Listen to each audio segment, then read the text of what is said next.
At 4:30 in the afternoon, on June 14, 1969, 6-year-old Dennis Martin stepped behind a bush in Great Smoky Mountains National Park. It was supposed to be a prank. Dennis, his brother, and a few other children were camping near Spence Field, high in the mountains near the Appalachian Trail. The plan was simple: hide for a moment, wait for the adults to walk by, then jump out laughing. The other children came back. Dennis did not. His father noticed almost immediately. Not after sunset, not after half an hour. Within minutes, a red shirt, a familiar clearing, a family trip, and a normal June afternoon turned into a blank space.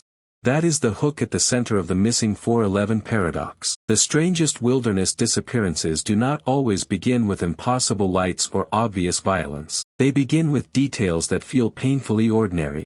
A trail, a weather window, a last known point. A person visible one moment, gone the next. And the first uncomfortable question is not, what supernatural force did this? The first question is worse. How can someone vanish so completely from a place everyone thinks they understand? The search for Dennis Martin became one of the largest in the history of Great Smoky Mountains National Park. Reports describe hundreds, then more than 1,000 searchers moving across steep slopes, wet ravines, heavy brush, and mountain terrain that can turn hostile with almost no warning. Rain fell during the first critical hours. Fog moved through the trees. Trails became slick. Streams rose. The mountain began erasing information almost as quickly as people could gather it. And this is the first major payoff in the story. The wilderness does not need to hide evidence like a criminal. It can dissolve evidence like weather. A footprint in mud becomes questionable after rain. A scent trail weakens. A snapped branch becomes indistinguishable from 1,000 other broken branches. A small piece of clothing can disappear under leaves, water, shadow, or distance. And when too many people enter the same area, even with good intentions, the ground itself changes. Searchers leave prints. Dogs cross old trails. Volunteers move through brush. The very act of searching can make the original clues harder to read. That is why the Dennis Martin case still feels so disturbing. It was not ignored. It was not casually handled. It was searched intensely.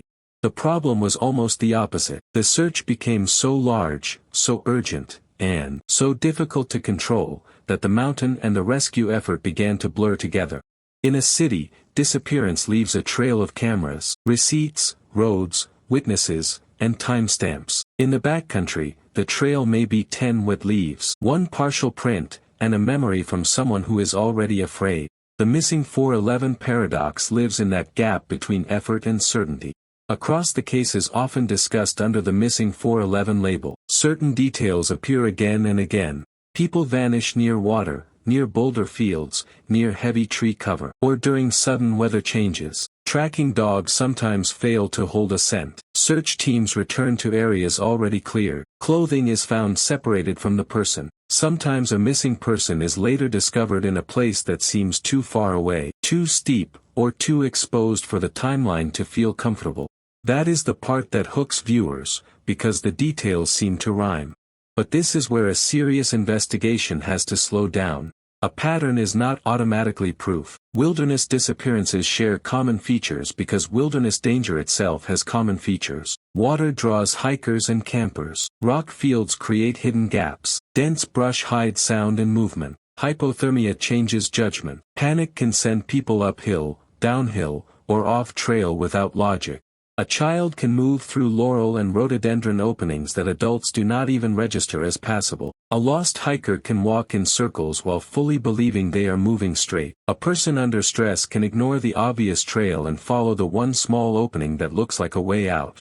Still, some cases refuse to settle into a simple explanation. The timing is too narrow. The last sighting is too close. The recovered evidence feels misplaced. The official answer explains part of the case, but not the part that keeps people awake.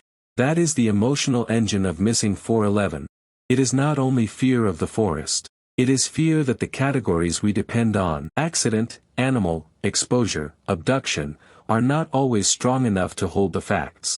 The Dennis Martin case matters because it contains the ingredients that make a disappearance feel almost impossible, while still remaining painfully real. He was young. He was close to family. The window was short. The landscape was difficult. The search was massive. And yet, despite all of that, no clear ending arrived. There were reported sightings and theories. There were questions about whether Dennis became lost, whether he was injured, whether he found a hidden gap in the landscape, or whether another person was involved. Over the years, those possibilities have been argued, repeated, dismissed, and revived. But the center of the case remains brutally simple. A child was there. Then he was not. And the mountain did not give him back. This is where the story becomes more than a mystery. It becomes a test of how much uncertainty people can tolerate. We want a case file to behave like a story. We want a beginning, a middle, and an ending. We want the final clue to make every earlier detail click into place. But real disappearances often do not work that way. They leave partial evidence. They leave contradictory memories. They leave search maps covered in lines that look precise from above, but were fought through mud, thorns, exhaustion, and fear on the ground. The most frightening part of the Dennis Martin case is not that it proves one theory. It is that it refuses to prove enough of any theory. The rational explanations are not boring. They are terrifying. Cold exposure can make a person feel warm, confused, and strangely calm. Fog can turn a familiar trail into a maze. Running water can erase tracks. A ravine can swallow sound. A steep slope can hide a body from searchers standing only yards away. Thick brush can make the difference between visible and invisible. And the human mind becomes less reliable exactly when the situation needs it most. A lost person may make a poor decision, then defend that decision by making another one. They may leave the trail to avoid something frightening, then be unable to find the trail again. They may hear searchers and move away from them, because panic twists interpretation. They may hide from weather, from animals, from imagined threats, or from voices they cannot place. Search and rescue teams know this. That is why the first hours matter so much. In the first hour, the missing person still feels close. By the third hour, the search radius expands. By nightfall, temperature, rain, terrain, and fatigue have entered the equation. By the next morning, the map has grown teeth. This is why the missing 411 paradox is so powerful. The reasonable explanations do not remove the dread, they deepen it. Because if the forest can create this much confusion without intent, without malice, and without intelligence, then ordinary reality is already stranger than we want to admit. But there is another side to this. Families do not experience these cases as statistical puzzles. They experience them as a rupture in the world. 1 minute, someone is alive inside an ordinary day. The next, every normal assumption fails. That is why easy explanations can feel insulting, even when they are plausible. Saying someone got lost may be true, but it can also sound too small for the pain left behind. Saying weather erased the trail may be accurate, but it does not answer the question a parent keeps asking at 3 in the morning. Where were they? Were they afraid? How close did we come? Could one decision, one search line, one extra hour of daylight, have changed everything?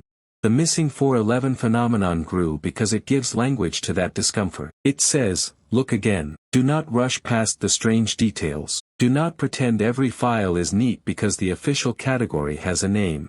That impulse can be useful. It can force attention back onto cases that deserve care. But it can also become dangerous if mystery turns into certainty too quickly. A haunting question is not the same thing as proof. A repeated detail is not the same thing as a hidden force. The best version of this investigation stands in the tension. It respects the facts, but it does not flatten the fear. So what is the missing 411 paradox really about?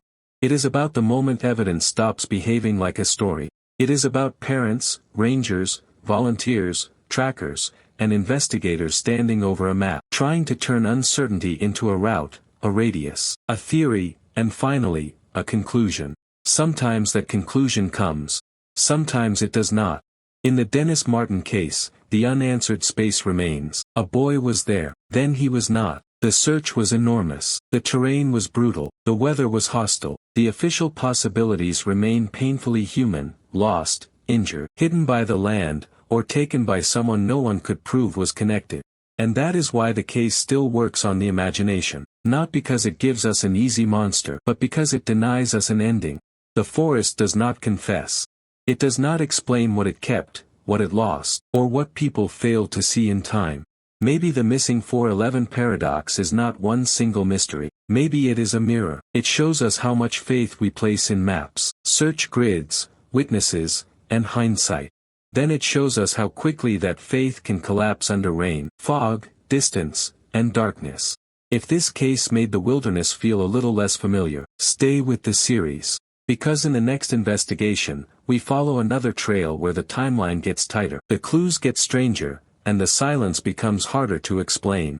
Follow the channel, subscribe for the next mystery, and tell me in the comments what you think the Dennis Martin case really reveals: a tragic wilderness failure, a human crime that slipped through the trees, or something we still do not have the right language to name.